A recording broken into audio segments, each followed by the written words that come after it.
Akosua's head snapped to the side so hard that the world blurred for a second. Gasps rippled through the crowded market in Accra. Her cheek burned, her lip split, and Madame Abena's voice cut through the heat like a whip.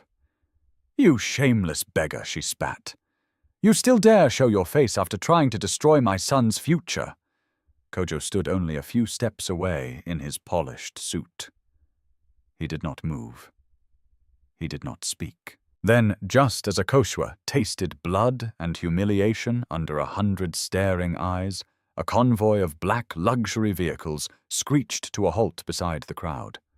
A tall man stepped out, looked at the red handprint on her face and roared, "Who dared touch her? Would you stay silent if the person who once betrayed you humiliated you in public? Or would you finally fight back? Tell me in the comments which country you're watching from and what your local time is right now. And if you love emotional, powerful stories filled with justice, healing, and unforgettable twists, subscribe and stay with me for the next part. A few months before the slap, before the luxury convoy, before the entire city seemed to stop and stare at her pain, Akosua was already living a life that demanded more strength than most people could imagine. Each morning in Accra began for her long before sunrise. At 4:30, while the neighborhood still slept under a thin blanket of darkness, Akosua would rise from the narrow foam mattress she shared with exhaustion rather than comfort. She would tie a faded wrapper around her waist, light the small gas stove in the corner, and begin preparing coos porridge and fried yam to sell before the streets grew hot and loud. The room was small. The paint on the walls had long since given up. But she moved inside it with the quiet discipline of someone who knew that if she slowed down, even for one day, the whole fragile structure of her family's survival might collapse. Her mother Afua coughed often now. Sometimes the coughing started before dawn and did not stop until tears shone in the corners of her eyes. The clinic had called it a lung condition, made worse by years of stress, untreated infections, and poor living conditions. The medicine helped, but only when they could afford it. Which was not always. On the other side of the room, her younger brother Yor slept curled beneath a thin sheet, one arm flung over his school books. He was 15 and bright in a way that made Akosua both proud and afraid. Boys like him were always one unpaid school fee away from losing their future. So Akosua woke early. She cooked. She sold. She smiled at customers. She counted coins. She stretched every cedi until it almost screamed, and still somehow it was never enough. That morning when the first pale light crept over the rooftops, Afua tried to sit up on the bed and failed. Ma Akosua said softly, rushing to her side, "You should have called me." Afua forced a weak smile. "And stop your work, so we can all starve with dignity." Akosua almost laughed, but the sound caught in her throat. That was how her mother had always fought pain, with dry humor and stubborn pride. It was a strength Akosua admired. It was also the strength that had nearly killed her twice. "You need the inhaler," Akosua said. Afua looked away. That was answer enough. Akosua opened the metal tin where she kept their money. The coins were arranged carefully in piles, each assigned a purpose before it was even spent. Rent, medicine, food, Yor's transportation, school contribution. She counted once. Then again, as if the numbers might change out of pity. They would have to choose. Medicine or the market supplies for tomorrow. She closed the tin slowly. Yor stirred awake and sat up, rubbing his eyes. "Did Mama sleep at all?" Enough, Afua lied. He looked at Akosua. He was old enough now to recognize the face she wore when the truth was worse than what she said aloud. "I can skip school today," he offered. "I can help you sell." "No," Akosua said at once. "It's only one day." "No." Her voice was sharper than she intended. Yor fell quiet. Akosua softened immediately and touched his shoulder. "One day becomes two, then a week, Then suddenly your books belong to dust. You will go. Yor lowered his eyes. What if we can't pay next term? She paused. That question sat inside the room like a third illness. We will pay, she said, because sometimes love had to sound like certainty, even when it felt like fear. After breakfast, she carried the food containers outside and arranged them on the small wooden stand near the roadside. The city was waking now. Trotros groaned past. Hawkers called out prices. Phone music crackled from kiosks. The smell of hot oil diesel and red earth rose into the morning air. Regular customers came first. A taxi driver, 2 seamstresses, a woman who sold second-hand shoes. They greeted Akosua warmly because she had become one of those fixed human points in the neighborhood, the kind people relied on without thinking.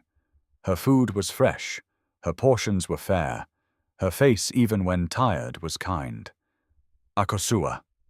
You look thinner, one seamstress said. Akosua smiled. Then business must be bad because I'm clearly disappearing. The woman laughed and paid, but her eyes lingered with concern. By late morning the sun grew harder. Sweat gathered under Akosua's collar. She sold enough to feel hopeful, then remembered the pharmacy bill and lost the feeling again. That was when she saw him. Kojo. He was on the opposite side of the road, stepping out of a clean silver car that did not belong to him 3 years ago, and would not have belonged to him now, either, if Akosua were cruel enough to tell the whole truth. He wore a pressed shirt, polished shoes, and the confident expression of a man who had learned how to perform success before he fully became it.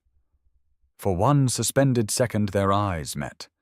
Akosua felt the old wound inside her react before her mind did. Kojo had once been the person who knew her footsteps from a distance.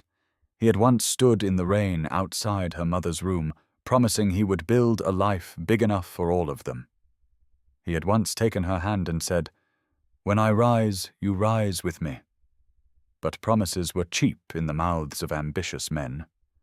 Kojo's gaze shifted away almost immediately. That hurt more than if he had stared.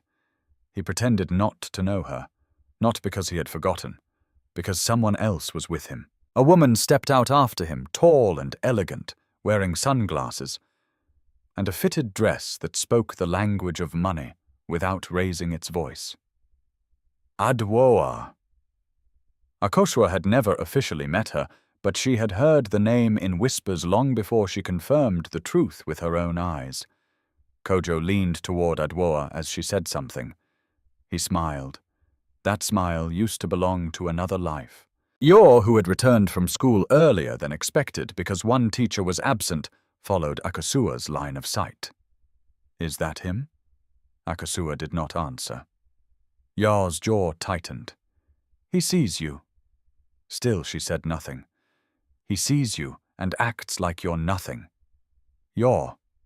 But it's true. Akosua inhaled slowly. Go inside and bring me the water flask. He hesitated, angry on her behalf in the helpless way younger brothers often are.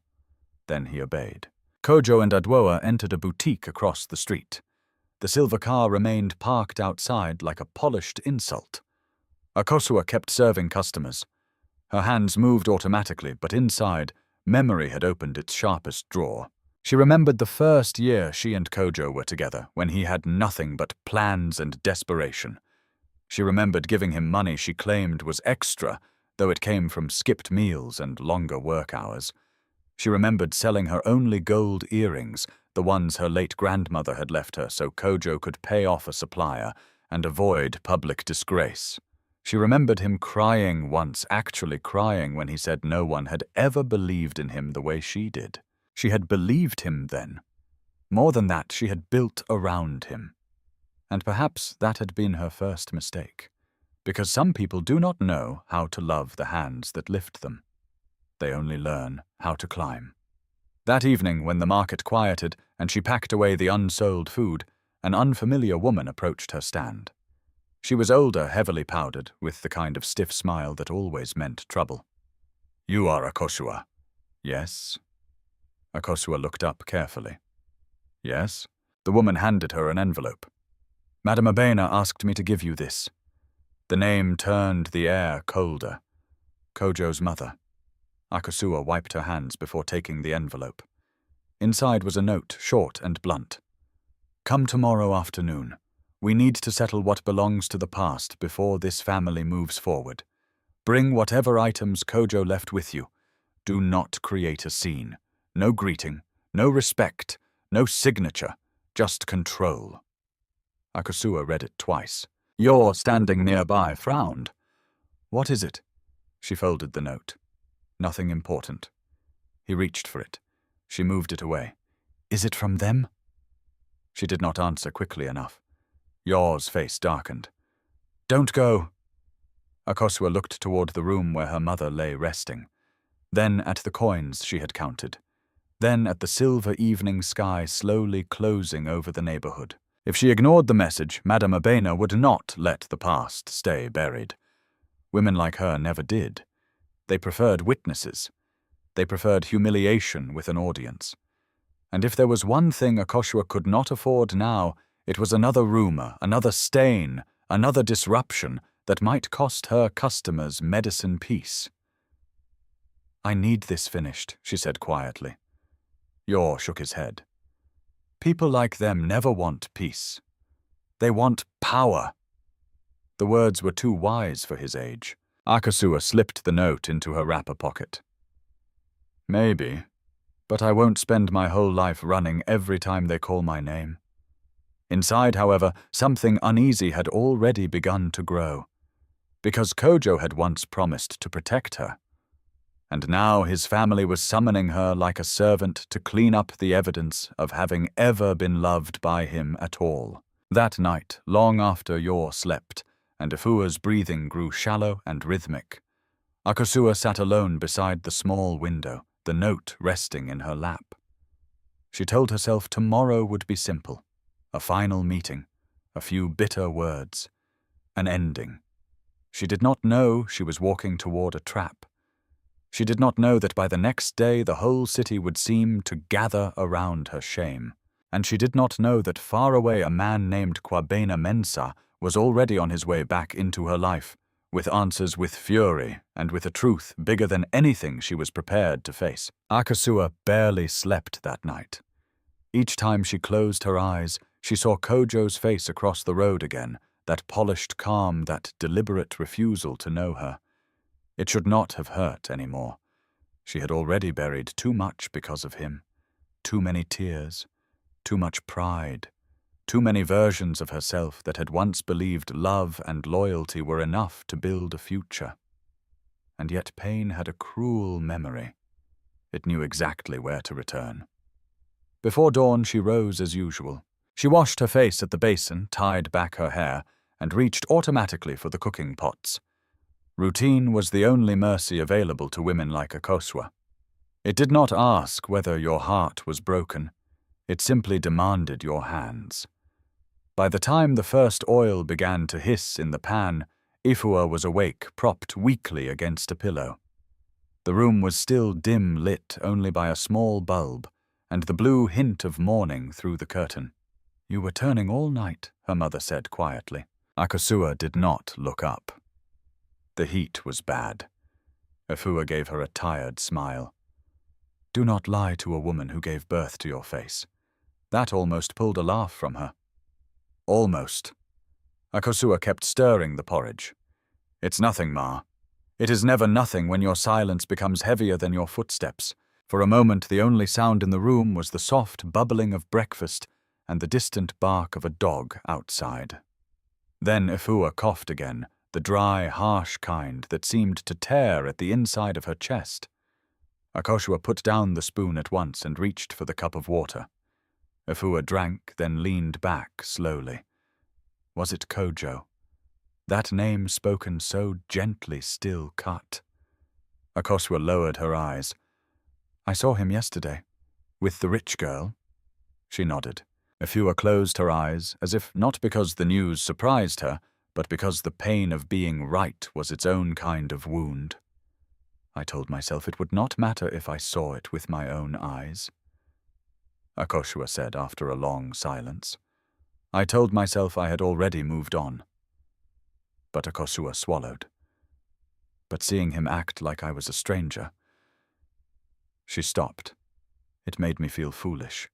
Like every sacrifice I made was something shameful I should hide. Afua studied her daughter's face with that sharp maternal sorrow that saw far more than words revealed. Listen to me. The shame is not yours. Never wear another person's sin because they are too weak to carry it. Akosua turned back to the stove before her mother could see how close she was to crying. By 7, Yor was dressed for school, though he moved through the morning with attention that made him seem older than 15. He ate quickly, then hovered near the doorway instead of leaving. "You're still going there today?" he asked. Akosua wrapped food into paper for customers. "Yes, I don't like it, I know. Then don't go." She finally looked at him. "And let them keep deciding what story gets told about me." Yor pressed his lips together.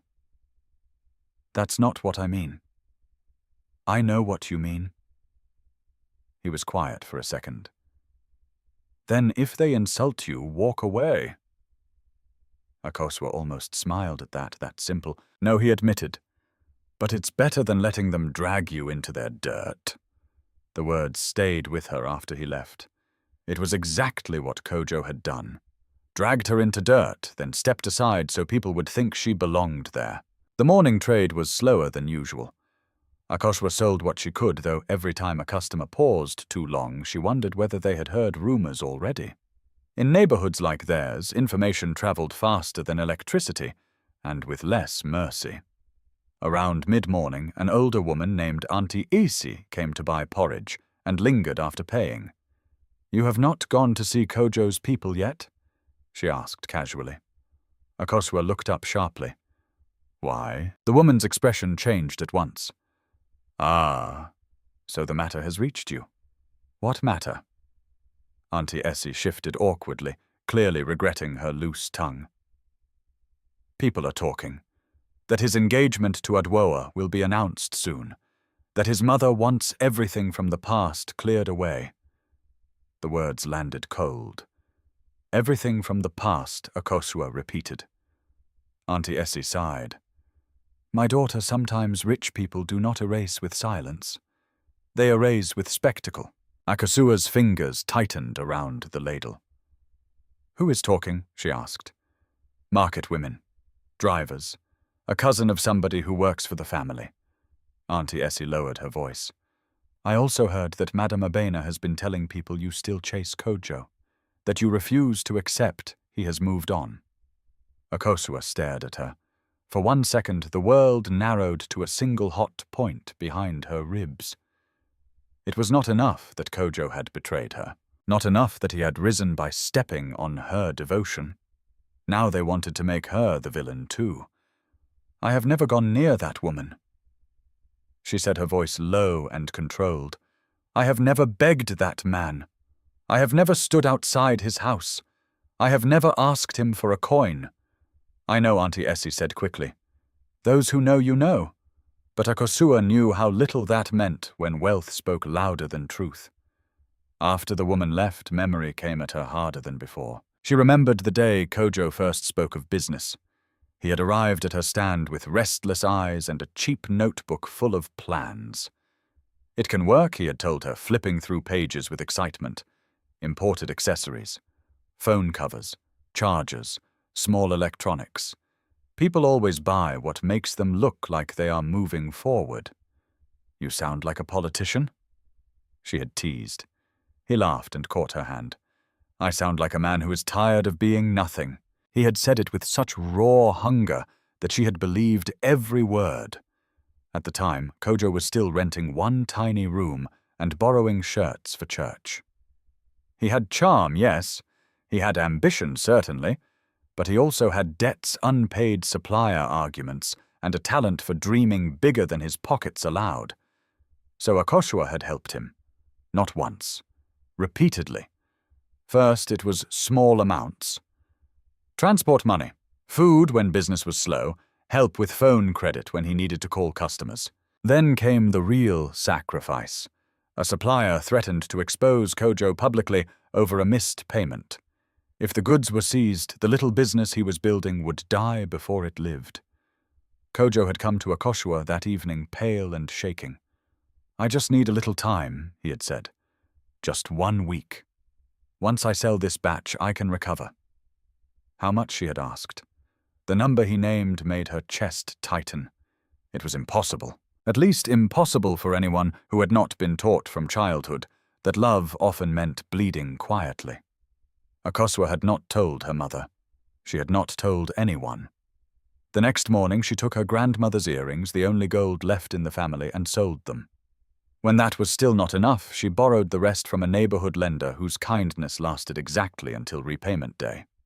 She handed Kojo the money in an envelope under a neem tree behind the bus stop. He had stared at it as though it were salvation itself. "Where did you get this?" he whispered. "Does it matter?" "Yes." "No," she said softly. "Only what you do with it matters now." Kojo had looked at her then, with eyes full of tears and gratitude, and something that seemed like reverence. He took her hands and pressed them against his forehead. "I swear to you," he said, "when I stand, you will stand beside me. I will never forget this." Akosua remembered believing that promise with her whole soul, and perhaps that was why the betrayal later felt less like heartbreak and more like theft. Because Kojo had not merely stopped loving her. He had used the best parts of her life to build the ladder he climbed away on. By afternoon, the sky had turned white with heat. Akosua packed what little remained unsold and carried her things inside. She washed, quickly changed into a clean but simple dress, and sat on the edge of the bed with the folded note in her hand. Efua watched her from the pillow. "You do not have to go alone." "With who?" Akosua asked lightly. If these lungs were 10 years younger, yes." Akosua smiled faintly. Then her mother's expression hardened in a way illness could not weaken. "Listen carefully. If Kojo speaks to you with contempt, remember who he was when you met him. Men like that survive by rewriting history. Do not let him rewrite yours in your own mind." Akosua nodded, but as she stepped outside, another thought followed her like a shadow. What if Kojo had already rewritten it everywhere else? What if tomorrow's humiliation was not coming for the first time, but was simply the public version of what he had already been doing in private for months? She did not know yet that the answer was yes. And she did not know that by the next day, the performance of his betrayal would become so complete, so cruel, that even the people who once bought breakfast from her hands would hesitate before taking her side. Somewhere across the city, Kojo was preparing for respectability. Akosua, without realizing it, was walking straight toward the stage, where he intended to bury her. By the time Akosua left the room, the air outside had turned heavy, with the kind of late afternoon heat that made the city shimmer. The sky over Accra was pale and bright, but beneath that brightness, something felt unsettled. Even the wind seemed to hesitate. She walked quickly at first, then more slowly as she neared the main road. In her cloth bag were only a few things: an old scarf Kojo had once left behind, 2 folded letters, and a bracelet he had given her in the early days, when he still performed devotion like it was a language he meant to keep speaking forever. She had almost thrown all of it away many times, but somehow she never did. Not because she was still clinging to him, because pain had a strange habit of turning useless objects into witnesses. Now she was carrying those witnesses back. She told herself this was closure. One last exchange, one last humiliation, perhaps. Then an end. But the note in her pocket still felt wrong. "Come tomorrow afternoon. We need to settle what belongs to the past before this family moves forward." It sounded less like a request, and more like a command issued to someone they thought they had already defeated. The closer she came to the part of town where Kojo now spent most of his time, the more obvious the difference became. The kiosks were cleaner, the storefronts taller, the women's handbags more expensive, the men's laughter more polished. Money had its own atmosphere. It carried less dust and more performance. Akosua reached the row of boutiques where she had seen Kojo and Adwoa the day before. For a second, she thought she was early. The place looked too calm for confrontation. Drivers leaned against parked cars. A florist adjusted arrangements outside a luxury gift shop. A woman in heels crossed the pavement without looking where she stepped, because someone like Akosua would always move first. Then Akosua noticed the decorations. A cream and gold banner stretched across the front of an event hall farther down the street. Fresh flowers framed the entrance. Workers carried in trays, bottles, chair covers. A photographer tested angles near the doorway. Her stomach tightened. This was not just an errand, not just a quiet exchange. This was an occasion. And suddenly Auntie Essie's warning returned with chilling clarity. Rich people do not erase with silence. They erase with spectacle. Akosua stopped walking. Her fingers tightened around the bag strap as people moved around her in elegant rushes, too busy preparing beauty to notice danger. She could still turn back. She could go home. She could refuse to give them whatever satisfaction they had planned. Then she thought of the rumors already spreading. She thought of her mother's medicine, her customers, yours, school, the fragile dignity she had spent months rebuilding. If she ran now, Madame Abena would tell the story however she wanted, so Akosua lifted her chin and kept walking. At the entrance of the hall stood a young man in a fitted black suit with an earpiece. Security. He looked her over with that quick, dismissive scan reserved for people whose clothes were too simple for the setting. Yes? He asked. I was called here, Akosua said evenly. By Madame Abena. He glanced at the bag in her hand, then toward the hall as if confirming something already expected. Name Akosua. His face changed for half a second. Not surprise. Recognition. That brief flicker was enough to tell her this had indeed been arranged carefully. He stepped aside. Go in. Inside the air conditioning hit her skin first. Cool, expensive, indifferent. The floor gleamed. Soft music floated from hidden speakers. Servers in neat uniforms moved around setting glasses and plates. At the far end of the hall, a raised platform had been decorated with floral stands and ivory drapery. It looked almost like an engagement ceremony, or the prelude to one. People were already gathered in small clusters. Some were relatives, others were friends of Kojo's family. Several were women Akosua recognized from the market district, women with sharp eyes and sharper tongues, the sort who collected scandal the way others collected lace. They noticed her immediately. Conversations dipped. Heads turned. A whisper moved through the room like a spark through dry grass. She saw it then, not just judgment, but anticipation.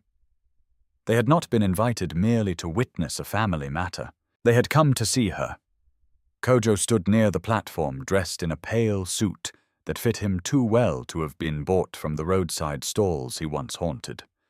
Beside him was Adwoa, radiant in a fitted green dress, one manicured hand resting lightly against her clutch bag. She looked polished, composed, curious. Not guilty. Which meant one of two things: either she truly did not know the whole truth, or she knew enough to enjoy watching another woman be crushed beneath it. Madame Abena emerged from a group of women like an actress stepping into her own spotlight. She wore gold from ears to wrist, and carried herself with the hard, proud authority of a woman who had long mistaken cruelty for strength. Her lips curved into a smile that did not reach her eyes, so she said loud enough for everyone nearby to hear, "You came!" Akosua stopped a few feet away. "You sent for me." Madame Abena's gaze dropped to the bag in her hand. "Good. At least you have enough sense to return what does not belong to you." Akosua felt the first real warning bell ring inside her chest. There it was again, that public tone, that deliberate volume, that careful choice of words. She looked at Kojo. He did not meet her eyes. Not at first. When he finally did, the look on his face was not regret. It was calculation. That frightened her more than anger would have. "I came to return what is yours," Akosua said, keeping her voice level, "and to end this without more disrespect." A few people exchanged glances at that. Madame Abena laughed softly. "Without more disrespect? My dear, respect is something people earn by knowing their place." The words landed like a slap before the slap. Akosua's pulse kicked hard, but she refused to let them see it. "What exactly do you want?" she asked. Madame Abena stepped closer. "I want truth." Akosua almost spoke, almost asked whether that word had ever once sat comfortably in this family's mouth, but then Madame Abena continued. "I want everyone here to understand that whatever nonsense existed between you and my son is finished. Completely. Publicly. Permanently." There it was. Not closure. Display. Akosua turned slowly, taking in the faces around her. More people had drifted closer. Some were openly pretending not to stare. Others had no such shame. Phones appeared in discreet hands. A slow coldness spread through her body. This was a stage, and she had been placed at the center of it. Adwa tilted her head and finally spoke for the first time. Her tone was smooth, elegant, almost kind, which somehow made it worse. "I think what Madame Abena wants," she said, "is to avoid future confusion. Kojo has a new life now. These things can become messy if old attachments are not dealt with clearly." Old attachments. As if Akosua were a stain on fabric. A loose end. A cheap rumor with feet. Akosua looked at Kojo again. "Is that what I am?" He exhaled through his nose and adjusted his cuff. "Akosua, don't make this harder than it needs to be." She stared at him, not because of what he said, because of how easily he said it, as though every late night, every sacrifice, every time she stood beside him when he had nothing. None of it had enough weight now to trouble his voice. "I am not the one making this public," she said. Kojo's expression hardened just slightly. "Then maybe you should have stayed away when it became clear things had changed." A few people murmured. Akosua felt heat rise into her face. Stayed away. Madame Abena stepped in before Kojo had to continue. "Do not pretend innocence. We have heard how you still talk about him, how you mention what you did for him, how you try to make people think my son owes you." Akosua blinked once. That was the moment she understood the full shape of the trap.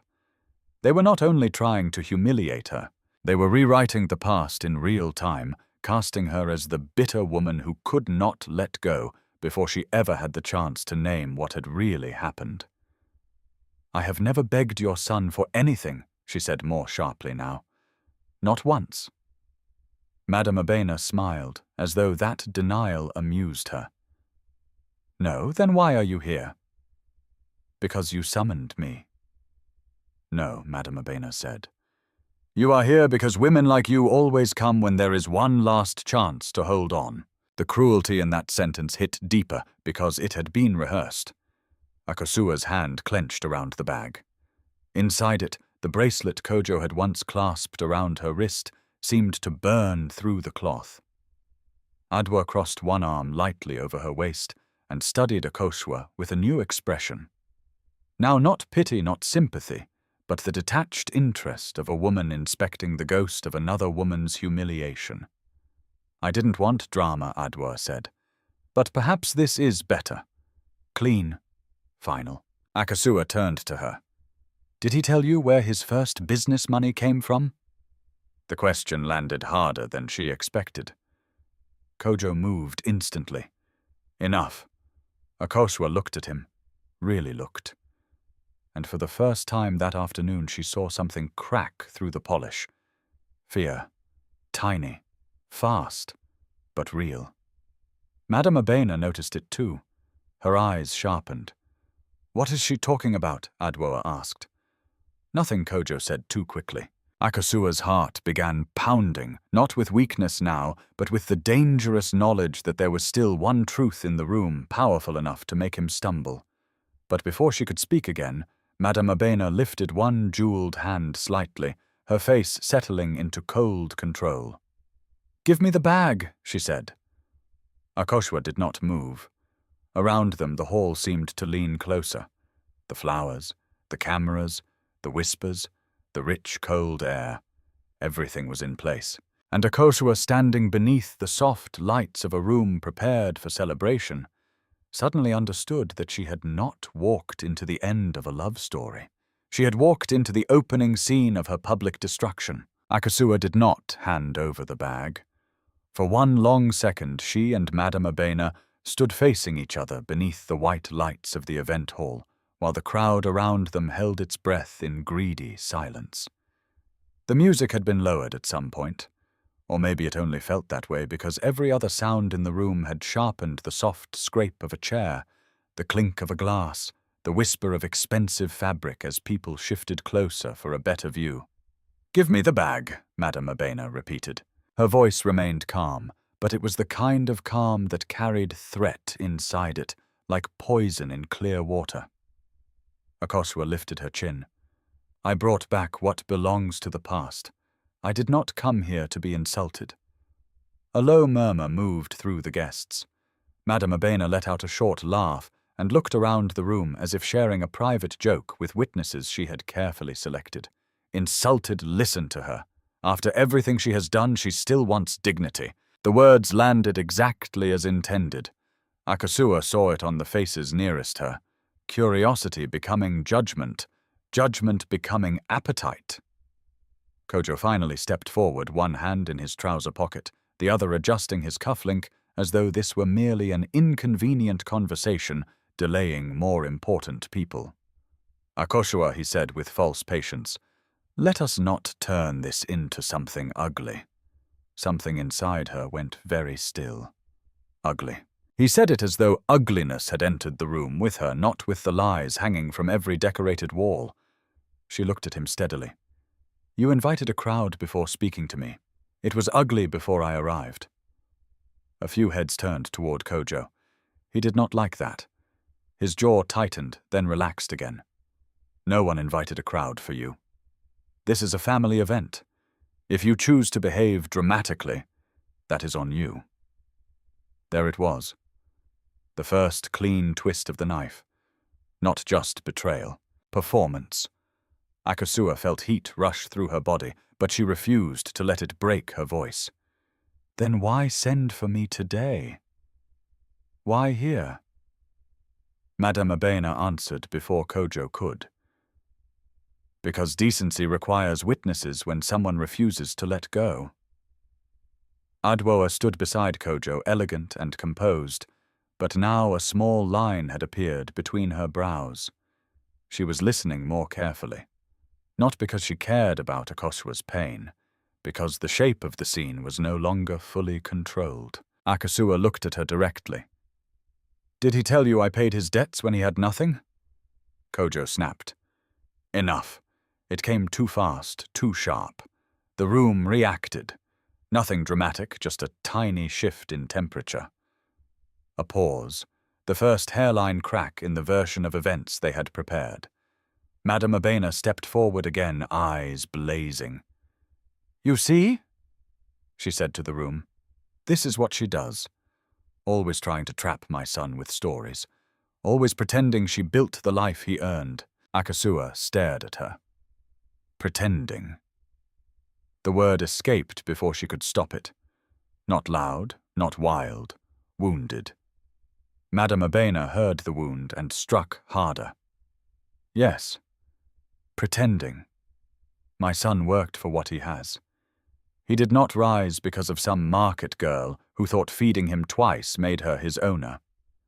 A ripple of cruel amusement ran through a cluster of women to the left. Akosua's fingers tightened around the bag until the seams bit into her skin. She could feel the old bracelet inside. The letters, the scarf. Small objects, but suddenly they felt heavier than anything she had ever carried. Kojo glanced around and saw that the audience was leaning toward him again.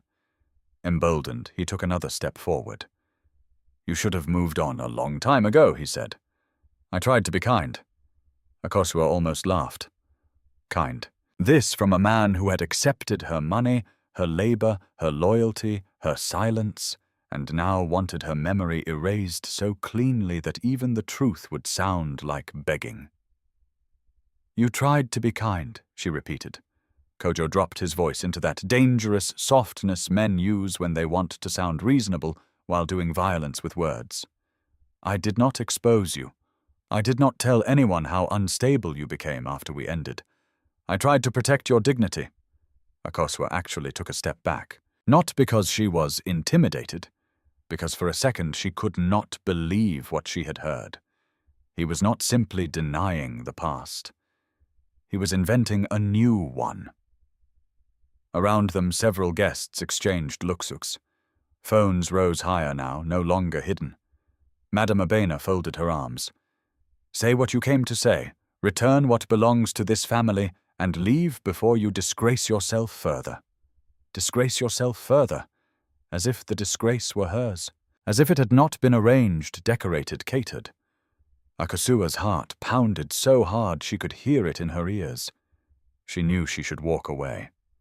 Yor had told her. Her mother had warned her. Every instinct told her these people did not want peace, only power. But something fiercer than caution held her in place. Maybe it was exhaustion. Maybe it was the accumulated weight of too many swallowed humiliations. Or maybe it was the unbearable sight of Kojo standing there in a suit partly paid for by sacrifices he now called madness. You want truth? Akosua said, her voice suddenly clearer than before. Then let us speak truth. The room fell quiet. Kojo's eyes sharpened. Do not do this. She ignored him. When Kojo had no business who paid the supplier he owed, she asked. When he said he was about to be disgraced publicly, who sold the last gold her grandmother left her. When he had no food, who fed him, when his phone was cut off, who kept him connected, when he cried and said he would never forget. Stop, Kojo said. That time it was not anger. It was fear. And people heard it. Adwoa turned to him. What is she talking about? Kojo recovered quickly, but not perfectly. She's exaggerating old favors. Helping someone once does not make you part owner of their future. Akosua's eyes flashed. Once a seamstress near the back, one of Akosua's old customers, shifted uneasily. An elderly man who sold electrical parts frowned. Recognition was beginning to move through the room. Not certainty yet, but memory. Madame Abena saw it too, and in that instant Akosua realized the older woman had no intention of letting the conversation continue into dangerous territory. Madame Abena lunged forward and snatched at the bag. Akosua pulled it back instinctively. The movement shocked the room. What are you doing? Akosua demanded. What I should have done long ago, Madame Abena hissed under her breath. Then louder. How dare you bring trash from a filthy chapter and stand here acting important? She yanked again. The bag slipped. Its contents spilled across the gleaming floor. The old scarf. The bracelet. The folded letters. A small, raw silence followed. Everything looked pitiful out there under the polished lights, cheap, worn, intimate, in the most painful way. Pieces of a past that meant survival to one person and embarrassment to another. Adwoa stared at the bracelet. Kojo's face changed. Only for a moment, but enough. He remembered it. Akosua saw that memory hit him, and for the smallest fraction of a second she thought shame might finally surface. It did not. Instead, he looked away.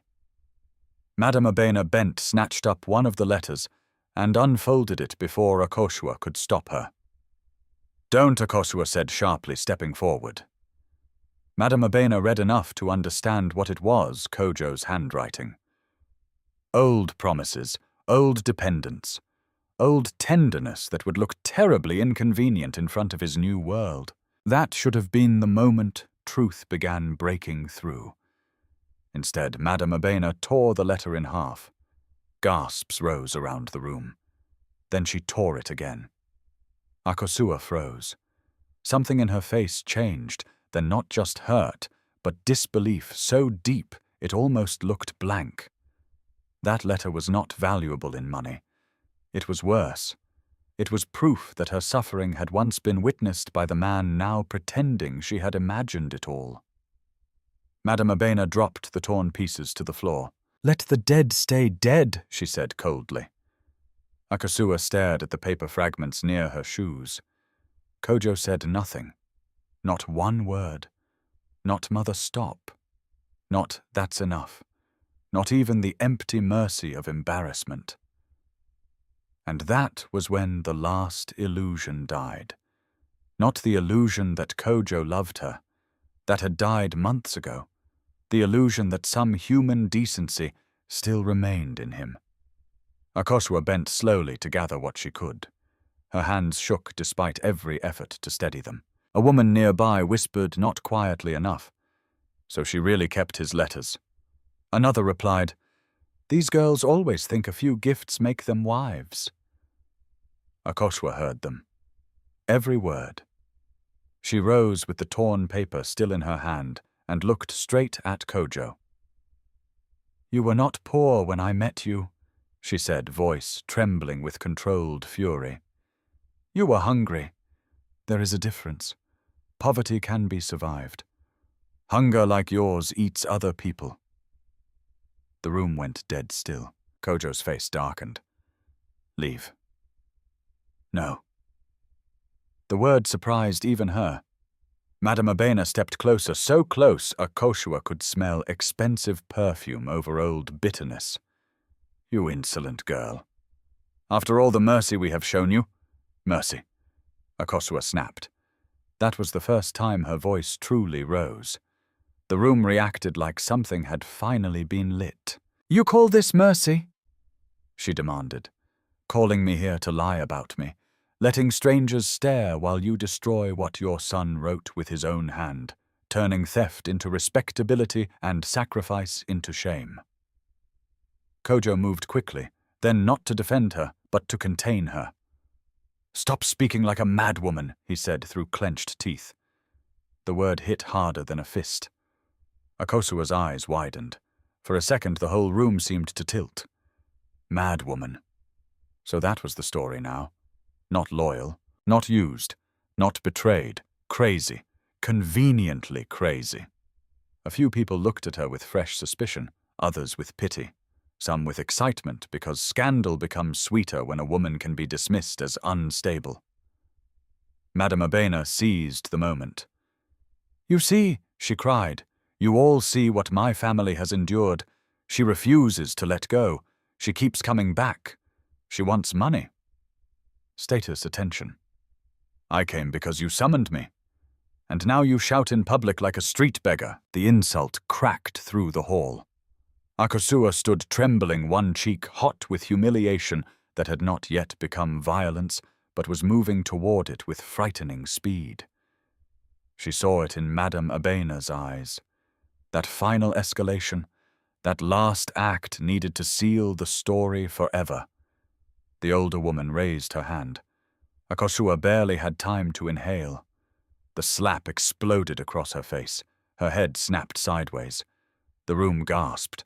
For one broken second, all she tasted was blood and disbelief. And then from outside, the hall came the violent screech of brakes. The screech of brakes outside the hall cut through the silence, like metal tearing open the sky. For a split second, no one moved. Akosua was still bent slightly from the force of the slap, one hand half raised, not because she had chosen to defend herself, but because the body often reaches for pain before the mind can understand it. Her cheek throbbed violently. Her lip had split against her teeth. Warm blood touched the corner of her mouth. Around her, the crowd remained frozen in that ugly posture of public witnessing, half-shocked, half-hungry for what would happen next.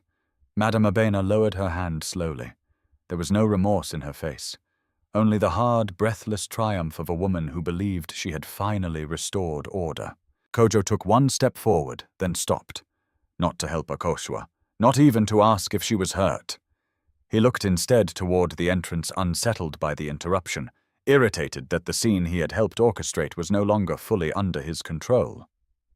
Another car door slammed outside, then another. A murmur rippled through the guests near the front of the hall. Heads turned. Two waiters stepped back from the entrance as men in dark suits moved inside, first disciplined, alert, unmistakably protective. Not family friends, not party guests. Security. Akosua blinked, her vision still blurred at the edges. Behind the men, a tall figure appeared in the doorway. He did not rush in. He did not need to. The force around him entered before he did. Kwabena Mensah stepped into the hall in a dark, tailored suit that seemed cut out of the same silence he carried. He looked like the sort of man who had spent years in rooms where people measured power without raising their voices. Broad-shouldered, composed, frighteningly still, until his eyes landed on Akosua. Then stillness became something else. His gaze fixed first on the torn papers scattered on the floor, then on the old bracelet in Akosua's trembling hand, then on the blood at the edge of her mouth, and finally on the red handprint blooming across her cheek. The air changed. A server near the entrance lowered an entire tray because her hands had started shaking. Kojo straightened instinctively, the reflex of a smaller man suddenly aware that someone more powerful had entered his story. Madame Abena frowned, confused rather than afraid. She did not know yet who this man was. She only knew that wealth had just arrived in a language she had not invited. Kwabena's jaw tightened once. When he spoke, his voice was not loud. That was what made it worse. Who he said each word clipped and controlled, dared touch her. The question moved through the hall like a blade. No one answered. He took another step inside. Security fanned out behind him, not aggressively, but with the easy certainty of men accustomed to making chaos reconsider itself. Akosua stared at him, stunned so deeply that for a moment even pain forgot to breathe. She knew that face. She knew that voice. Not from billboards or television interviews, though later others in the hall would whisper that they had seen him in business magazines, at investment summits, on charity boards. She knew him from rain, from a night of wet asphalt headlights and blood on a stranger's sleeve. From the quiet man she had once helped into the back seat of a taxi after a roadside accident when he had been pale with pain and too stubborn to admit how badly he was hurt. Kwabena. But not the full version of him. Not this. Not the man who could silence an entire room by asking one question. Madame Abena recovered first. Pride often speaks before wisdom. "And who are you?" she demanded, to walk into a private family matter and question me in front of my guests. One of the men beside Kwabena shifted slightly, but Kwabena lifted a hand without looking away from Akosua. Then he crossed the room. Not quickly, not theatrically. He simply moved with such direct purpose that people stepped aside before realizing they had done so. When he reached Akosua, he stopped close enough to see the tremor in her hands. His face changed then, not into softness exactly, but into something quieter and far more dangerous, controlled fury sharpened by concern. He took a folded handkerchief from his pocket and held it out. Akosua stared at it for half a heartbeat, then accepted it with numb fingers. "You're bleeding," he said. It was such a small sentence, almost absurdly small after everything else in the room. Yet something about the way he said it, as though her pain were fact, not spectacle, as though her injury required care, not commentary, made her throat tighten.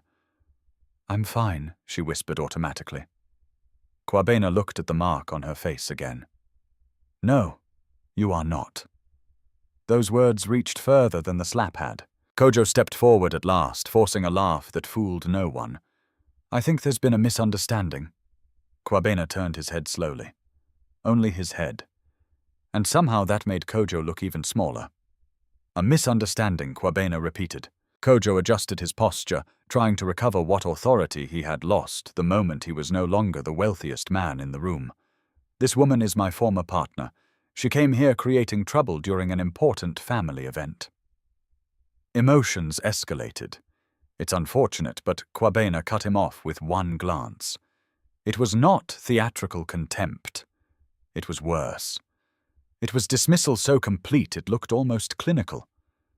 "Do not call assault emotion in front of me," he said. Silence followed. Adwoa, who had spent the last minute trying to place his face, finally went pale.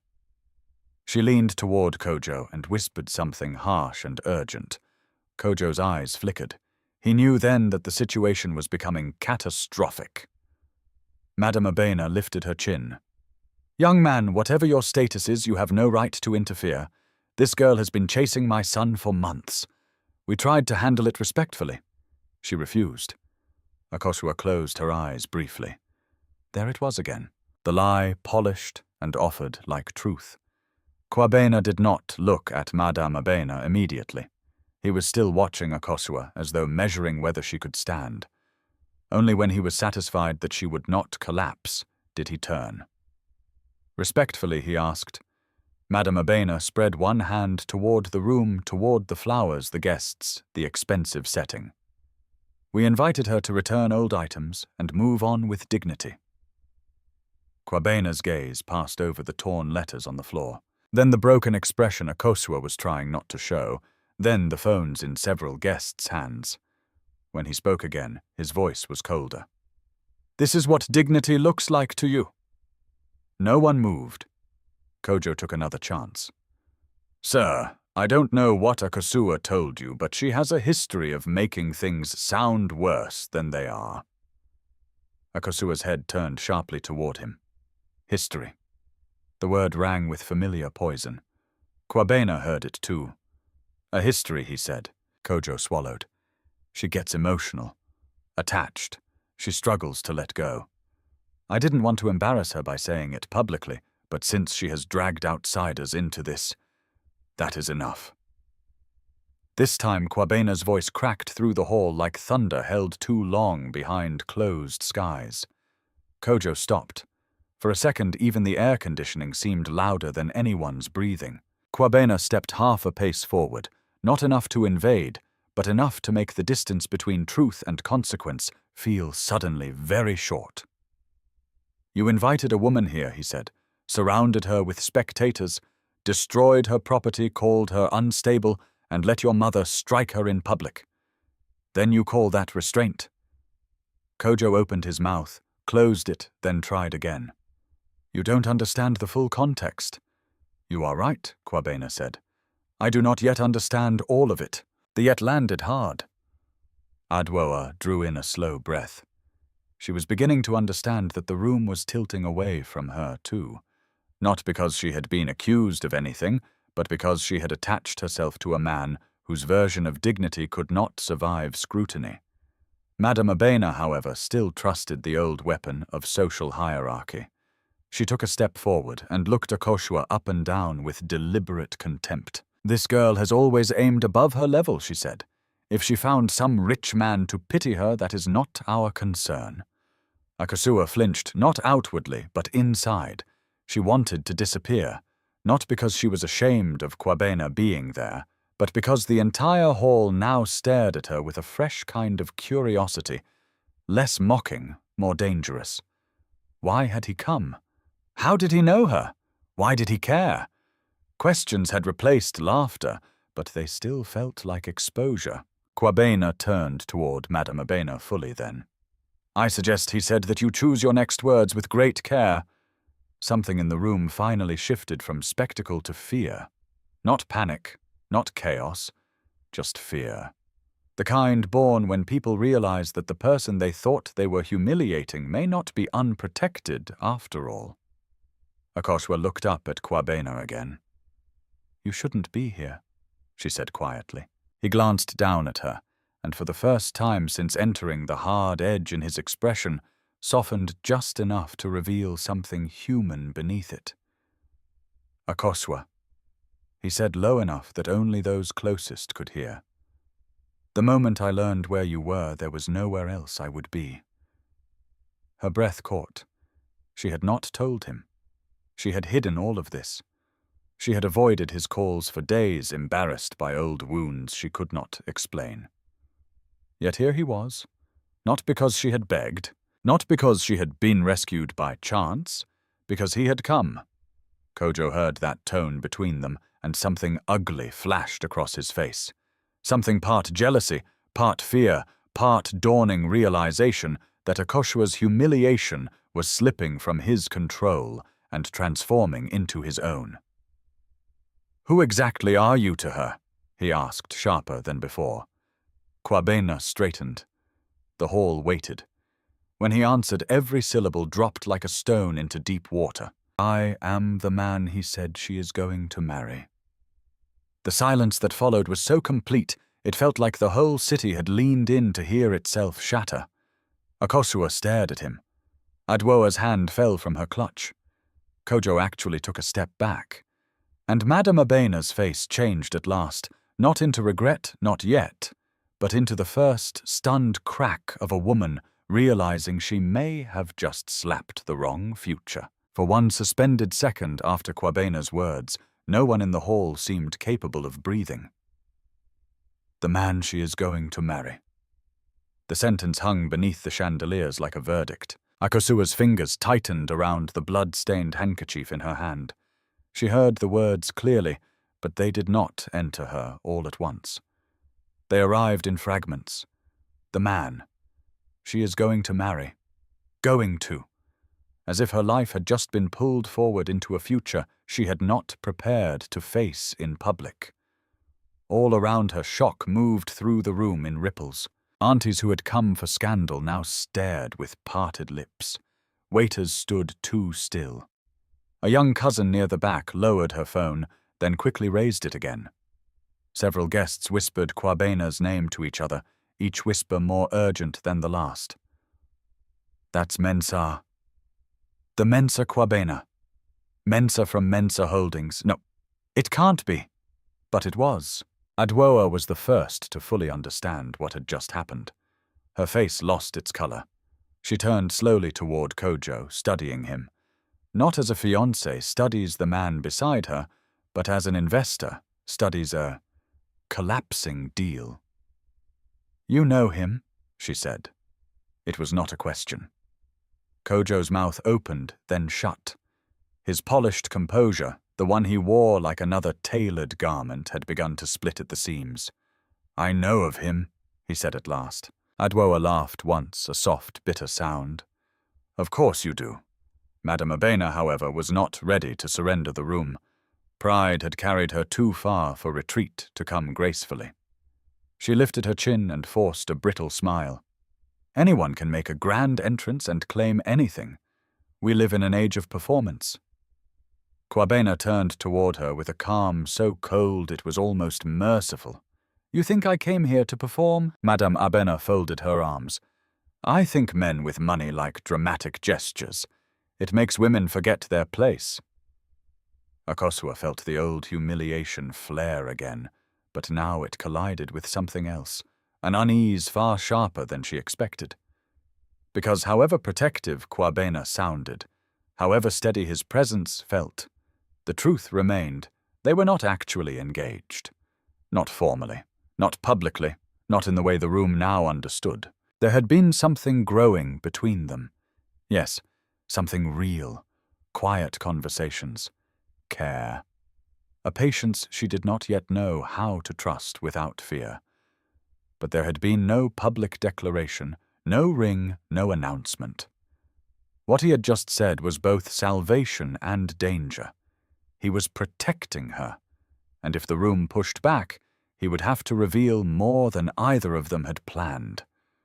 Kojo sensed that weakness too. His fear sharpened into opportunity. "Oh," he said, letting a disbelieving smile tug at one corner of his mouth. "Now I understand." Kwabena said nothing. Kojo spread his hands slightly as though indulging an embarrassing truth. She found someone powerful to rescue her. Convenient. The insult was deliberate, not aimed only at Akosua now, but at Kwabena too. If he could not diminish the man's status, He would diminish the meaning of his presence. Akosua turned toward him, but Kwabena stepped half a pace forward before she could speak. "Say what you mean," he said. Kojo swallowed, but arrogance pushed him on. "Fine. I mean that Akosua has always known how to make men feel sorry for her. She did it with me when I had nothing. Maybe now she's learned how to aim higher." The room reacted with a restless murmur. Some guests looked uncomfortable. Others leaned in harder, sensing the shape of a bigger scandal. Akosua's chest tightened. That was always Kojo's gift, taking another person's kindness and repainting it as manipulation, turning tenderness into ambition, survival into cunning. "She never asked you for pity," Kwabena said. The sentence was simple. Final. Kojo forced a laugh. "And you know that how? Because she told you a tragic story on a rainy night." Akosua's head snapped toward him. He should not have known that. Kwabena's eyes narrowed. "What did you say Kojo realized his mistake too late?" "Nothing." No, Kwabena said, quieter now. "You said enough." Akosua looked between them, pulse hammering. Then she understood. Kojo had seen them before. Maybe not clearly. Maybe not enough to know everything, but enough to recognize danger. Enough to know there had once been a moment in which Akosua's life had crossed a richer man's path. Enough perhaps to fear what that might become. Adwoa caught the shift too. "You knew about this?" she asked Kojo. He turned to her too quickly. "It was nothing." "Nothing." Her voice sharpened. "Your ex, whom you said was unstable and obsessed, somehow ends up protected by one of the most powerful CEOs in the city. And you call it nothing," Madame Abena snapped. "Adwoa, this is not the time." "No," Adwoa said, and for the first time all afternoon steel entered her tone. "This is exactly the time." She stepped away from Kojo by a full pace. It was a small movement, but everyone saw it. Akosua almost missed the other movement happening simultaneously. One of Kwabena's aides approached discreetly from the entrance and handed a slim folder to another man in a dark suit. Older, composed, clearly a lawyer. The lawyer nodded once and remained silent. Kwabena had not come unprepared. That realization moved through the hall with terrifying speed. Kojo saw the folder and his face changed. "What is that?" he demanded. Kwabena ignored him. He turned instead to Akosua, his voice lower now. "Can you stand?" The question should have embarrassed her. Instead, it nearly broke her, because no one had asked what she needed all afternoon. They had only asked what role she was meant to play. "Yes," she said, though her knees still trembled. Kwabena studied her for 1 second longer, then nodded and faced the room. "You have all witnessed enough theatre for one day," he said.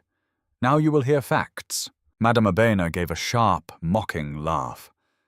"Facts from whom?"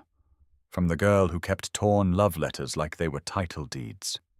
Before Akosua could react, the lawyer spoke for the first time. From documented financial records, message, archives, signed debt acknowledgements, and surveillance requests already filed for review. His tone was dry, professional, deadly. The room fell quiet again. Kojo stared. "What records?" The lawyer opened the folder. Akosua's breath caught. She had not known how much Kwabena had seen. Not all of it. Surely not all. The lawyer lifted one page. "We have evidence that over a period of 21 months, Miss Akosua transferred funds directly and indirectly to Mr. Kojo Bafor through cash deposits, mobile money transactions, and third-party payments to at least 3 suppliers." Madame Abena scoffed too quickly. "Lies." The lawyer did not even look at her. "We also have messages from Mr. Bafor requesting emergency financial assistance, acknowledging receipt and promising repayment." Kojo's face drained. Adwoa turned slowly toward him. "Repayment." He tried to recover. It was small help between partners. People exaggerate these things. The lawyer continued, as if Kojo had not spoken. In addition, one supplier statement indicates that a default notice intended for Mr. Bafor was resolved by a payment made through the sale of personal jewelry belonging to Miss Akosua. A murmur rolled through the hall. Not disbelief now. Recognition. Several people in the crowd had known Kojo in those early years. They had seen the hunger, the debt, the near disgrace. They had simply never known who had covered the holes. Akosua felt the room tilt in a new direction, not yet toward justice, but away from his version of the story. Kojo raised his voice. Even if any of that is true, it changes nothing. She chose to help me. Akosua looked at him as though seeing the final shape of his soul. There was no gratitude left in him, only entitlement so deep it had swallowed memory whole. Kwabena's gaze hardened. You are right about one thing. She chose to help you. He stepped closer, each word landing harder than the last. She chose generosity when you had nothing. She chose loyalty when your pride was bruised. She chose silence when exposing you would have been easier. And you repaid all of that by calling her unstable in a room full of spectators. No one interrupted. No one dared. Madame Abena still tried. Young man, you are making this bigger than it is. Relationships end. People say things. Women become bitter. Akosua's stomach turned. Kwabena looked at her, then, not at the room, not at the guests, not at the spectacle, but at the woman who had been forced to stand at the center of it. When he spoke again, his tone changed. It became gentler. That more than the fury silenced the hall. Akosua, he said, did you ever ask this man for money after he left you? She swallowed. No. Did you threaten him? No. Did you follow him? No. Did you come here today by choice? Her fingers tightened around the torn letter scraps she still held. His mother sent for me. Kwabena nodded once. Then he turned back to the crowd. There, he said. You wanted clarity. Adwo stepped backward again. This time there was no pretending it meant nothing. Kojo saw her retreat, saw the room shifting, saw his mother losing control, and desperation finally began to show through the polish. You think you know everything because you walked in with lawyers, he snapped. You don't know what kind of woman she is.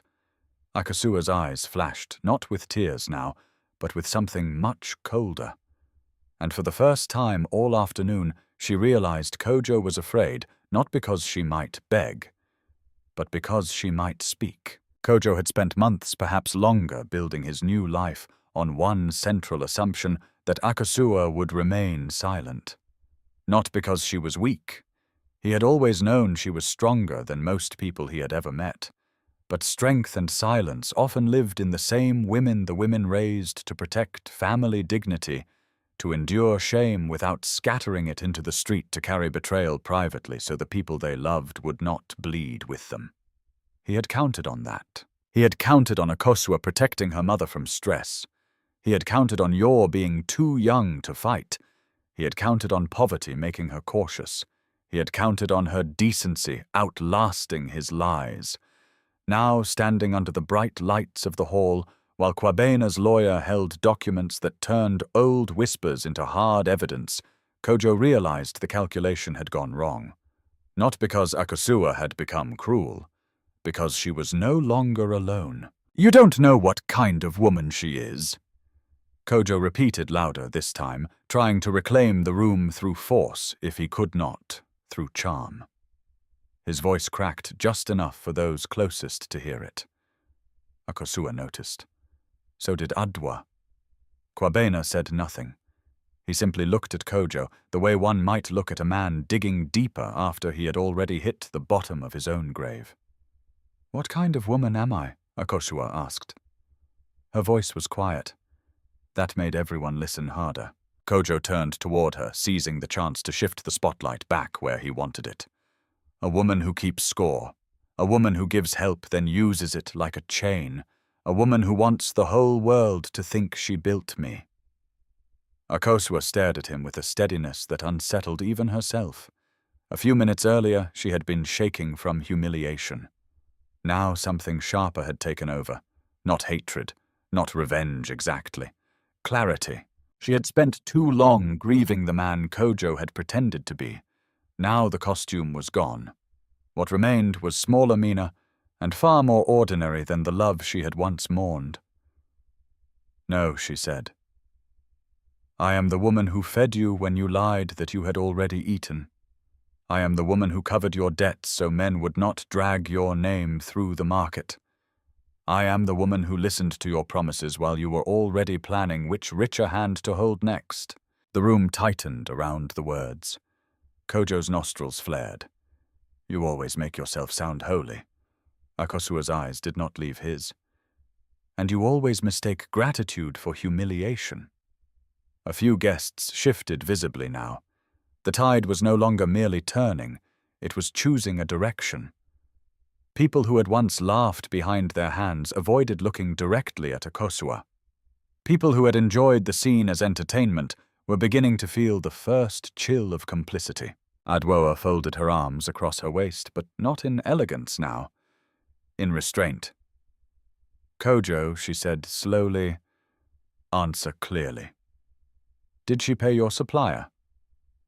He looked at her with disbelief, as if the true offense here were not what he had done, but that she would ask in front of others. "This is not the full story. That is not an answer." "Adwoa, did she?" Kojo glanced toward his mother. Madame Abena stepped in instantly. "A foolish girl may have done small things for him. Women do that when they are desperate to be chosen." Akosua let out one soft, humorless breath. Not quite a laugh, not quite grief. "There," she said, turning to Adwoa. "That is the truth of this family. Even when you help them, they rewrite your help into begging." Kwabena's lawyer lifted another paper. In addition, he said, his voice measured, there is evidence linking Mr. Bafor to a complaint filed last year with the management of Eastgate Trading Center, where Miss Akosua was employed part-time. Akosua's heartbeat stuttered. She had not expected that. Even Kwabena glanced briefly toward the lawyer, as if to confirm the timing of what was coming next. Kojo's face changed completely. "What complaint?" Adwoa asked. The lawyer opened the page. An anonymous allegation accused Miss Akosua of stealing stock and soliciting money from customers. She was dismissed within 48 hours. Akosua felt the floor tilt under her. She remembered that week with painful clarity. The humiliation, the manager's refusal to meet her eyes, the women whispering near the entrance, as she packed her things into a plastic bag. She had been innocent. She had begged for them to check the inventory properly. They had not cared. Poor women were easy to remove. Easier still when the accusation sounded believable enough to people who already looked down on them. Her mouth went dry. "Who filed it?" she asked, though something deep inside had already begun to answer. The lawyer turned one final page. The number used in the complaint was registered under a business assistant employed by Mr. Kojo Bafor at the time. We also have message records showing instructions sent from Mr. Bafor's phone regarding wording and timing. Silence. Not gasps now, not murmurs. Silence so absolute it almost roared. Akosua stared at Kojo. He did not even try to deny it immediately. That was what hurt most. Not the proof. The pause. The small, guilty pause of a man deciding whether denial was still worth the effort. "You did that," she whispered. Kojo found his voice in fragments. "You were becoming a problem." The words landed like a second slap. Akosua blinked once, slowly. A problem. Not a woman who had loved him. Not a person who had sacrificed for him. Not someone whose family relied on every bit of income she could scrape together. A problem, Madame Abena hissed Kojo. But it was too late. Adwoa stepped back as though the space beside him had turned unclean. "You destroyed her job!" Kojo raised both hands now, desperation cracking through at last. It wasn't supposed to go that far. I only needed her to stop talking about what happened between us. Investors were watching. Your family was watching. I couldn't afford... You couldn't afford the truth? Akosua asked. Her voice had changed again. It was no longer trembling. It was no longer wounded. It was cold. Kojo looked at her, and for the first time since she entered the hall, seemed to realize that the version of Akosua he had preserved in his mind, a quiet woman who might cry, might plead, might retreat, was gone. You don't understand pressure, he snapped, clinging to anger because shame had become unbearable. You don't know what it takes to rise. One wrong story, one poor girl saying she funded you, one rumor of dependency, everything collapses. Akosua's face went utterly still. So you buried me to protect your image. You were not buried, he shot back. You survived. The cruelty of that sentence rippled visibly through the room. Even some of Kojo's own relatives lowered their heads. Survived. As if survival cancelled wrongdoing. As if a wound not fatal was a wound unworthy of apology. Adwoa removed the engagement bracelet from her wrist slowly, almost thoughtfully. Not because she was uncertain, because disgust had made her precise. My father told me, she said, voice quiet and razor sharp, that a man's real character appears in how he treats those who cannot elevate him. Kojo turned toward her at once.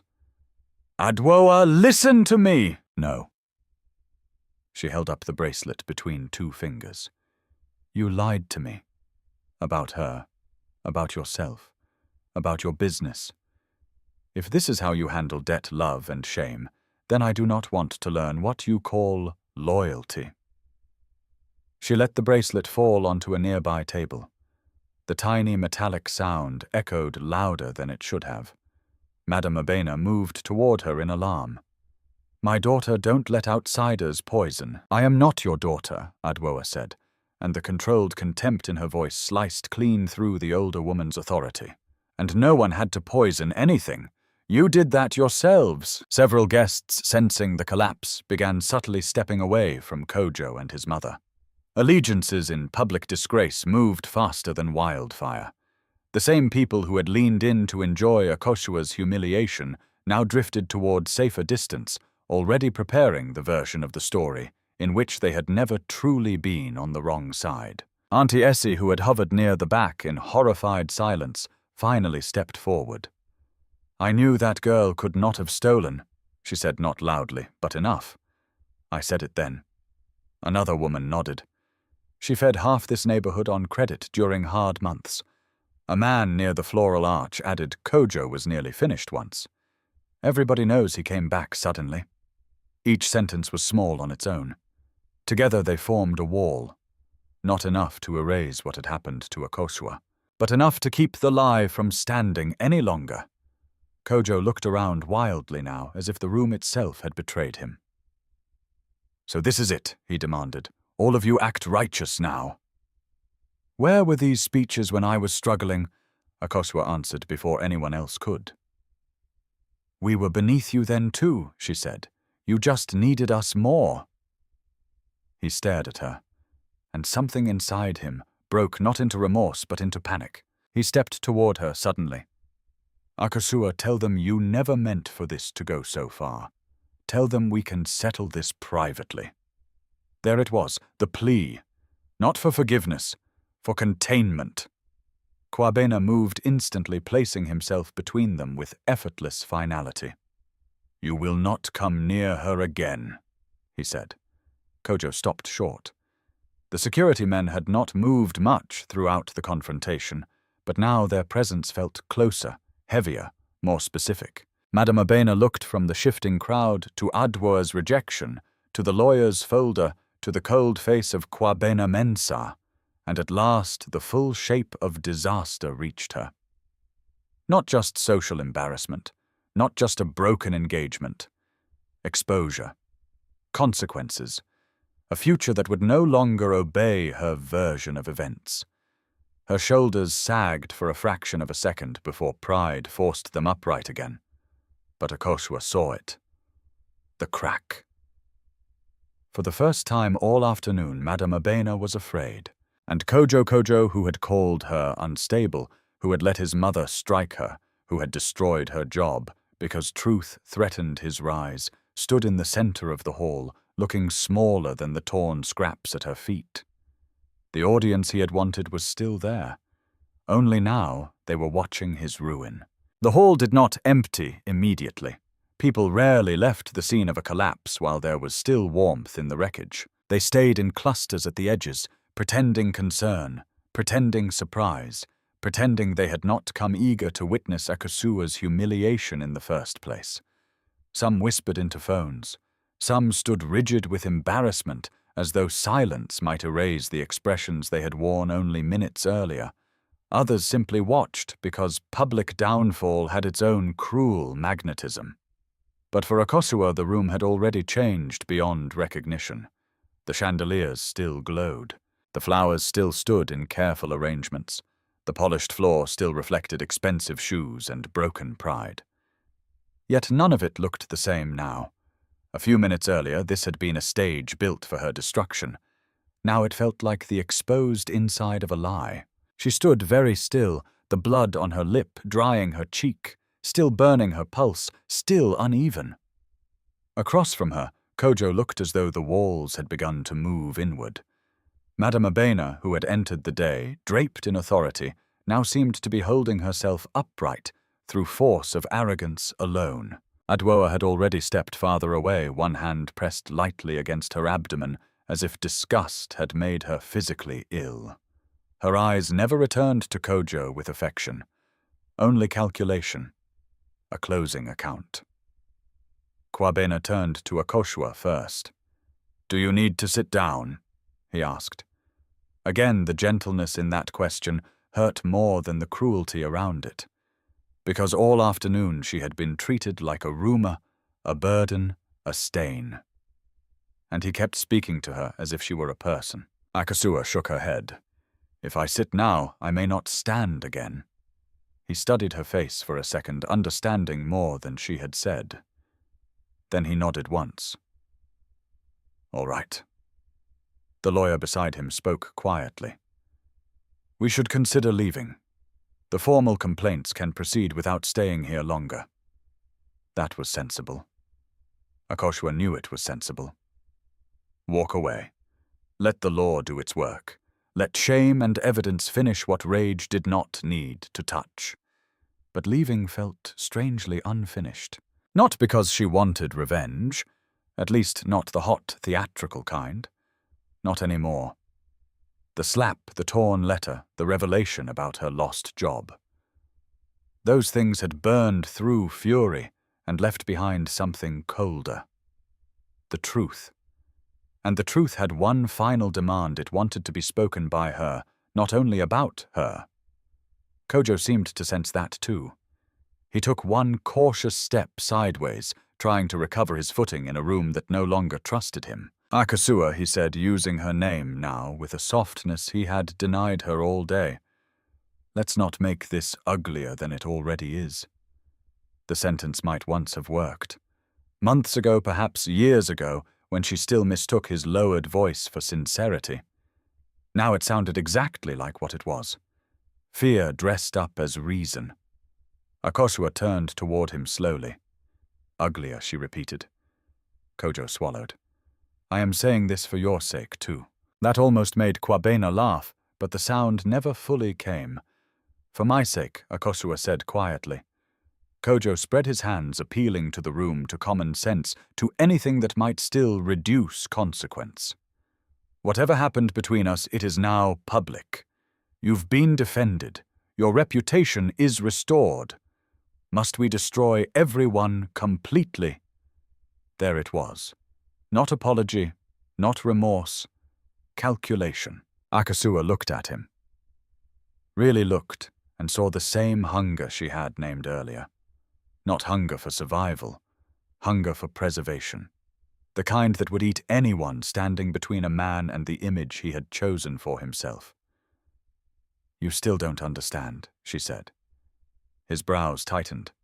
"Understand what?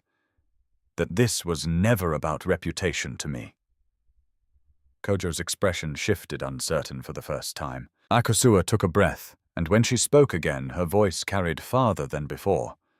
Not because she shouted, because the room had gone quiet enough to hear truth when it finally came stripped of panic. "When you left me," she said, "I cried, I grieved, I blamed myself. I asked what I lacked, whether I was too poor, too ordinary, too heavy with family problems to be worth choosing." A few women lowered their eyes. Akosua continued, "When your mother mocked me, I told myself pride makes some people cruel. When the rumors began, I thought maybe lies would die if I stayed silent. When I lost my job, I told myself bad things happen to good people, and maybe God would settle it later." Kojo's face hardened. "Akosua." She held up one hand. The gesture stopped him completely. But today she said, "I finally understand something. You were never ashamed of what I lacked. You were ashamed that someone like me knew exactly who you used to be." Silence. Utter. Perfect. Kojo stared at her as if she had opened his chest in public. Madame Abena found her voice first. "How dare you speak to my son like that after everything?" Everything. Akosua turned to her, and there was no fear left in her face now. "Do you want to speak of everything?" The older woman actually faltered, only for a second. But everyone saw it. Akosua stepped closer, not close enough to threaten, only close enough that Madame Abena could no longer pretend the girl she had slapped was beneath answer. "You called me a beggar," Akosua said. "But who was at my door when your son had supplier debts? Who ate my food when he could not feed himself? Who accepted help from hands you now call unworthy?" Madame Abena's mouth tightened. "A woman's foolish gifts do not buy a family." "No," Akosua said, "but they reveal one." A sharp murmur ran through the room. Kwabena remained silent beside her. He did not rescue the moment. He let it belong to her. That more than anything steadied her. Adwa spoke next, her voice measured but unmistakably done. "Mrs. Abena." "Did you know?" Madame Abena turned, offended by the formal distance already replacing warmth. "Know what?" "That Kojo used this woman's money. That he ruined her employment. That he let you assault her in front of guests." Madame Abena lifted her chin. "I know that my son had to protect his future." Akosua felt the words strike the room like another confession. Not denial, not ignorance, justification. Adwoa let out a short breath somewhere between disbelief and disgust. "Then this family is worse than I thought." Kojo spun toward her. "Adwoa, enough. Don't talk like you understand what it took to get where I am." Adwoa's eyes flashed. "No, Kojo. I understand exactly enough. I understand that you built upward while kicking downward. That is not success. That is rot with polished shoes." A few people actually looked away, because truth from the rich carried a different kind of permission. It made cowardice harder to hide. Kojo ran a hand over his face and turned back to Akosua. Now the desperation no longer wore manners well. "What do you want?" he asked. The question hung in the air, and for one dangerous moment, Akosua did not know. Not because she had no answer, because there were too many. She wanted her job back, but time had already buried that.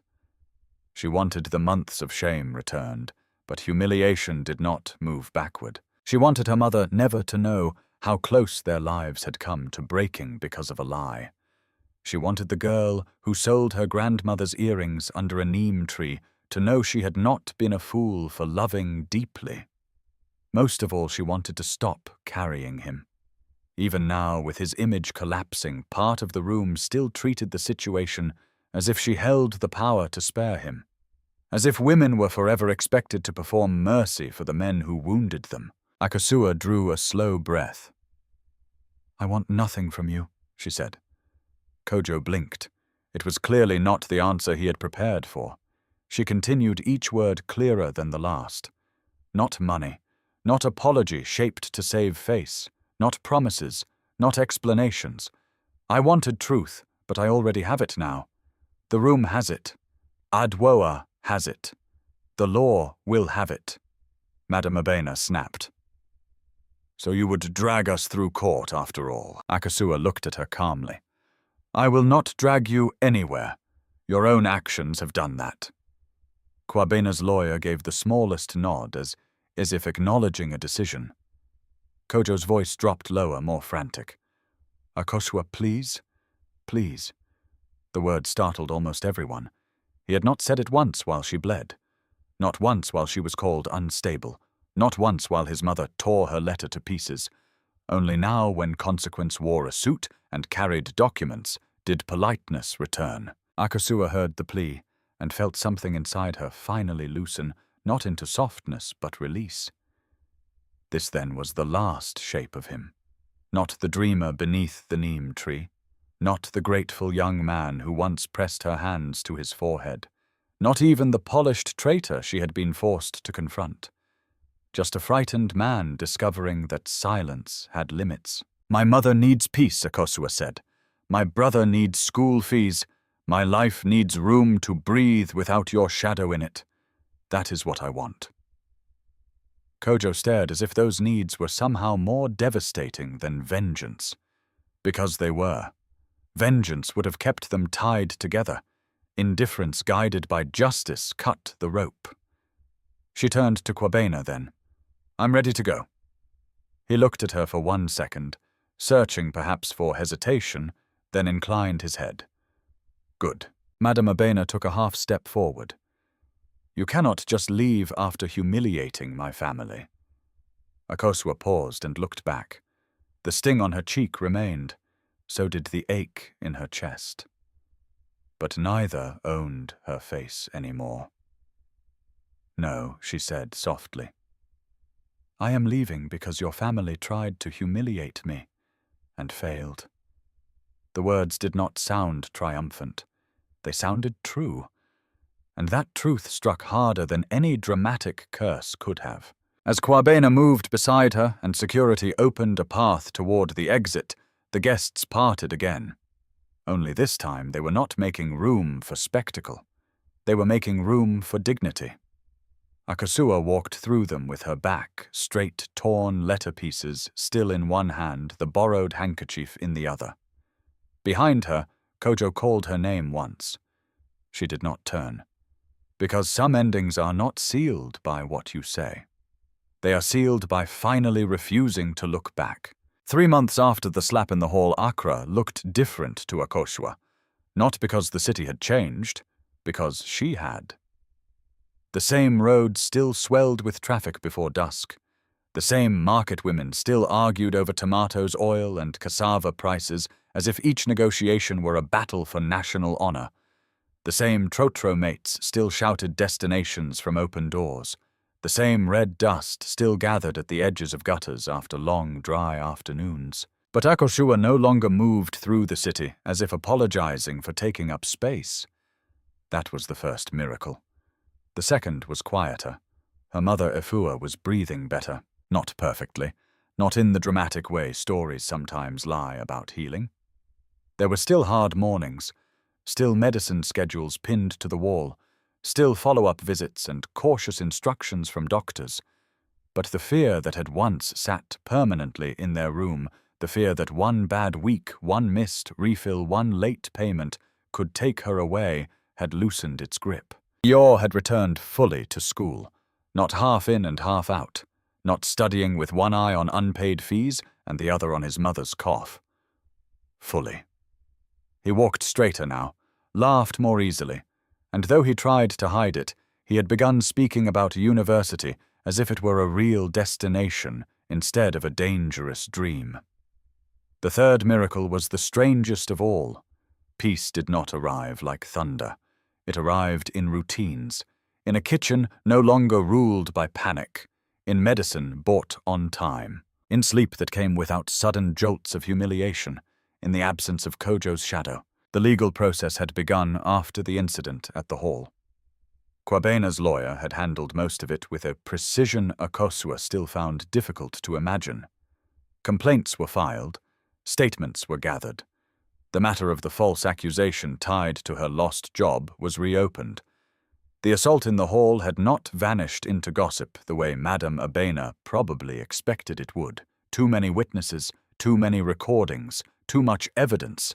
For once, truth had money, patience, and structure standing beside it. Akosua had not attended every meeting. She chose carefully. Not because she was afraid of Kojo anymore, but because she understood something now that she had once confused justice did not require her to bleed daily in front of her own wounds. Some battles had to be fought. Not all had to be personally relived. On one bright Saturday morning, she stood outside a modest new office space, painted in clean cream and terracotta tones. The sign above the entrance was simple: the Naira Women's Support Initiative. She stared at it for a second before walking in. Inside, 2 desks had already been arranged. A shelf held legal forms, notebooks, and pamphlets about financial abuse, workplace defamation, and emergency support resources. For women facing public humiliation, domestic coercion, or fraud disguised as romance.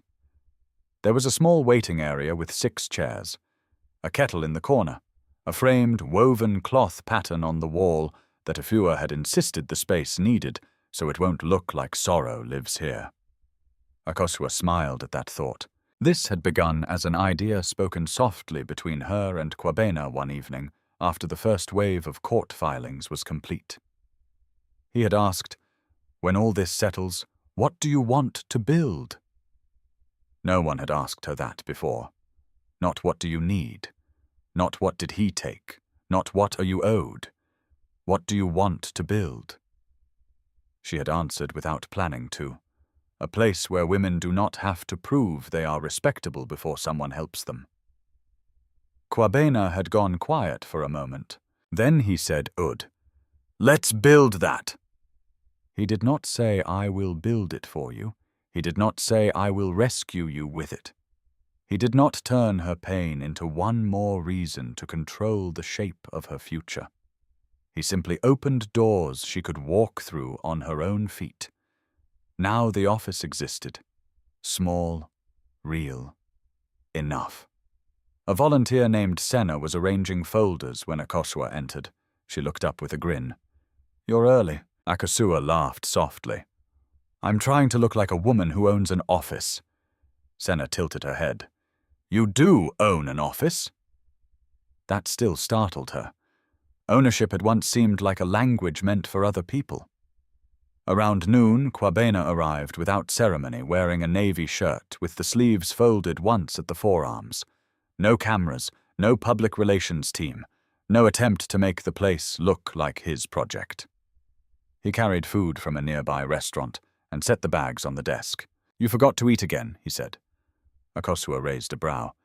"That is a serious accusation. It is a documented pattern." She almost laughed, then did laugh, and the sound felt light enough to surprise them both.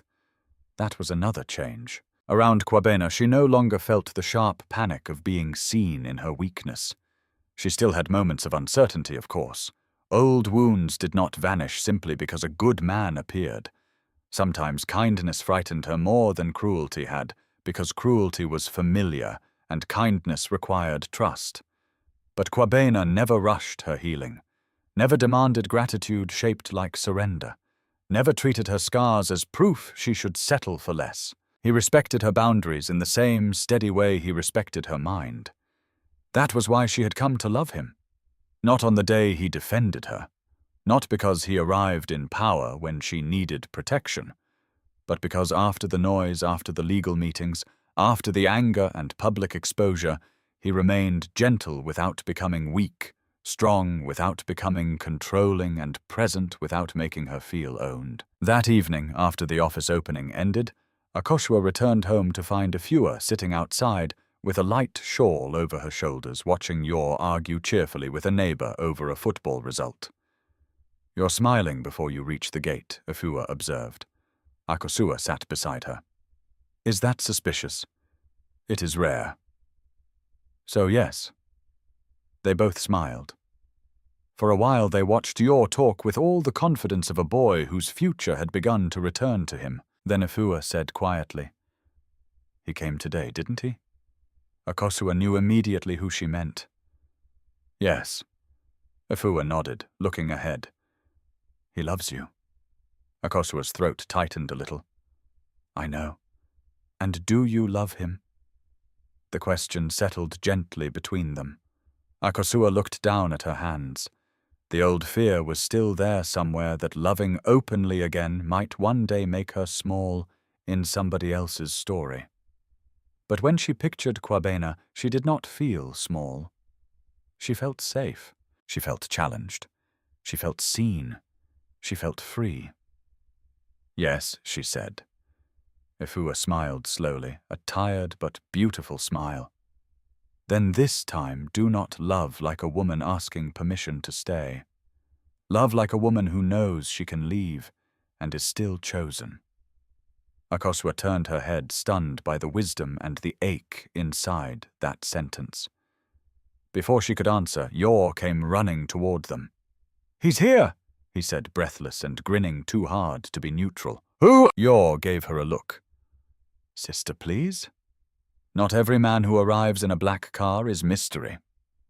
Kwabena stepped through the gate a second later, holding no bouquet, no grand gift, nothing theatrical. Only a quiet seriousness that made Akosua's pulse shift. He greeted Afua first, then Yor. Only then did he turn to Akosua. "I need to ask you something," he said. Yor made a dramatic sound. Afua smacked his arm lightly without taking her amused eyes off the scene. Akosua stood. Kwabena did not kneel immediately. He spoke first, and that mattered to her. "The day I met you, he said you had every reason to walk past me. You were tired, wet, worried, carrying more than one life on your shoulders. But you stopped, not because you knew who I was, because helping someone hurt is part of who you are." Akosua felt tears prick behind her eyes. He continued, voice low and steady. "Later, when I came to know you better, I understood something else. Your kindness is not weakness. Your loyalty is not foolishness. Your heart was never the shame in your story. It was the truth in it." Then he knelt. Not for spectacle, not for the street, not for witnesses. For her. "I do not want to rescue you," he said. "I want to stand beside you. In work, in family, in grief when it comes, in joy when it surprises us, in all of it. Akosua, will you marry me?" By the time he finished, tears had already spilled down her face. Not the tears of humiliation that once burned hot in public. These were different. These came from being honored where she had once been dismissed. From being chosen without being erased. From understanding, perhaps for the first time fully, that love did not have to arrive as a bargain. Yor whispered, "Say yes before I faint." Even Afua laughed. Akosua covered her mouth, then shook her head once, through tears, smiling so hard it almost hurt. "Yes," she whispered. Then, stronger, Kwabena rose and slid the ring onto her finger. There were no chandeliers above them, no decorated hall, no guests dressed for performance, only evening light, the sound of distant traffic, her family, her future. Weeks later, at a small engagement ceremony, filled with kente music, soft laughter, and people who truly wished her well, Akosua stood in gold and ivory, and looked nothing like the broken woman in the polished hall months before, not because suffering had vanished from her history, because it no longer defined her value. She caught sight of herself in a mirror for one passing moment and thought of that slap, that public attempt to reduce her to shame, and suddenly she understood something final. The worst day of her humiliation had become the doorway to her restoration, not because pain was beautiful, but because truth once protected had refused to die. Akosua's story reminds us that betrayal does not only break the heart, it attacks dignity. It rewrites memory. It tries to convince good people that their kindness made them foolish. But that is a lie. The wrong person may exploit your loyalty, mock your sacrifices, and use your silence against you. Yet none of that changes the value of a clean heart. Some people rise by stepping on others. Their success may look powerful for a season, but it is built on fear, fraud, and borrowed ground. In time, truth collects its debts, and when it does, no polished image can save a rotten soul. Akosua did not truly win because Kojo fell. She won because she refused to become like him. She chose justice without losing herself. She chose truth without performing cruelty. And when love finally came back to her life, it came not as pity, not as control, but as respect. That is the deeper healing, not simply escaping those who hurt you, but remembering that their rejection was never proof of your lack. Your worth does not shrink because someone failed to honor it. Real love does not ask you to beg. Real love sees your scars, your burdens, your family, your past, and still chooses to stand beside you with open hands. If this story moved you, tell me in the comments where you're watching from and what lesson stayed with you most. And if you love powerful stories about justice, healing, and unforgettable emotional twists, subscribe and join me for the next one.